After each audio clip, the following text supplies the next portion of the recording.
Now let's look at where you have to design your own sample space diagram. Just expand these two first spinners at the same time. So one is circular and one is a square spinner. But the condition is that the two number span are added together. So here we are not just listing, we're going to add the outcomes.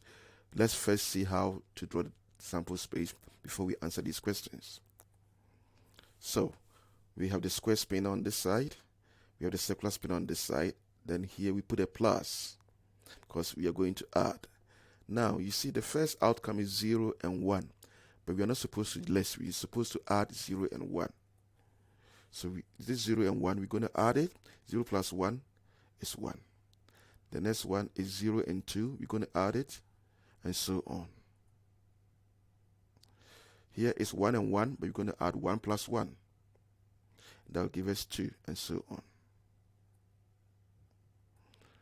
So these are the outcomes, and there are 16 possible outcomes. Now we want probability that it will land on a total of 1. Total of 1. It's only one possible way. So that is 1 out of 16. What about the total is less than 1? Less than 4. Less than 4. These are all less than 4. And if you count them, there are 6. So 6 out of 16. More than or equal to 6. So we have 6 or more. 6 or more is 3. 3 out of 16. A prime number. You must know your prime numbers. 2, 3, 5, 7, 11, and so on.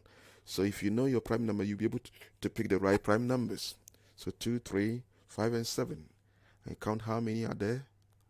9. So it's 9 out of 16. Now we're going to look at an exam question.